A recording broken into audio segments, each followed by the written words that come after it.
Good to see you, Dr. Holdren. Thank you for your service to our country and to science. It's always a pleasure to communicate with you. And I want to appreciate publicly your efforts with our national labs to make sure that they are getting the support that they need, and especially thank you also for your trip out to Sandia and Lawrence Livermore last year. It had a tremendous boost for morale for the scientists, and it meant a lot, I think, to all of them. I want to talk about, and I know this will probably come as no surprise to you, the National Ignition Facility at Lawrence Livermore National Lab, and I appreciate that we're trying to make sense of the numbers that are coming out of OMB. But here's what I think is the case. I mean, in 2012, we had a budget for the National Ignition Facility of $486.8 million. The administration requested only $271 million in 2013.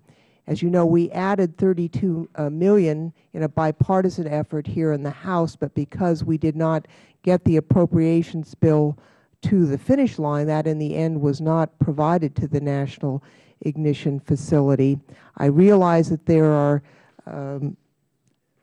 apparently efforts to allow for direct charging by the National Ignition Facility, but it's not clear to me how that's going to work.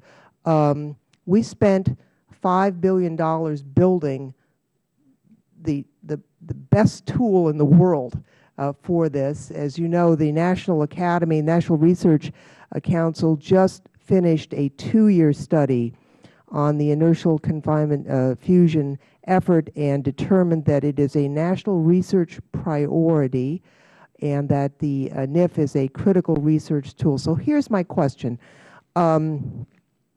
Is it the intent of the administration to eliminate the fusion energy program at the National Ignition Facility at Lawrence Livermore Lab? And if not, how are we going to avoid that result? Well, thank you for that question, Congresswoman Lofgren. As you know, I am committed, Secretary Chu is committed, and I expect, if confirmed, Secretary Moniz will be committed to maintaining this valuable facility and using it for the variety of purposes for which it was designed. As you also know, most of the budget for the National Ignition Facility comes from the National Nuclear Security Administration because of its relation to the Stockpile Stewardship Program, the capability to understand without nuclear explosive testing what we need to understand to maintain the safety and reliability of our enduring nuclear weapons stockpile. That has always been the case. The primary source of funding was the weapons program, remains so. There has been a small amount of funding that has come from the fusion energy side of the operation in DOE, which has been based on the proposition that ultimately inertial confinement fusion, as being pursued in this facility, might be a viable commercial energy source. The fusion budget, however, is now under intense pressure because of the rising costs of ITER, the International Thermonuclear Engineering Reactor, and the need to maintain a strong domestic plasma physics program. And so this year, DOE decided that the modest support for NIF that it provided from the energy side would not continue to be provided. But that doesn't mean that the value of NIF to demonstrating ultimately the possibility of harnessing fusion energy in this way will be lost, because the main thrust of activities there will continue. If I could, and I thank you for that reassurance that our intent is actually not to close this program. It is confusing, and you have been very helpful in trying to help me understand what OMB is saying, but it sounds as if the intent is to charge off to users more of the cost of the facility, but the NSF $18 million has now been removed, and DOE, and is it the intent that the NNSA will now be charged for their activity? And I guess the other question I would ask, this is not something that the facility could decide, but both Russia and China are trying to emulate what we did and build comparable machines. Is it the intention of the administration to charge off to those two countries experimental work, and what are the security implications if we were to do that?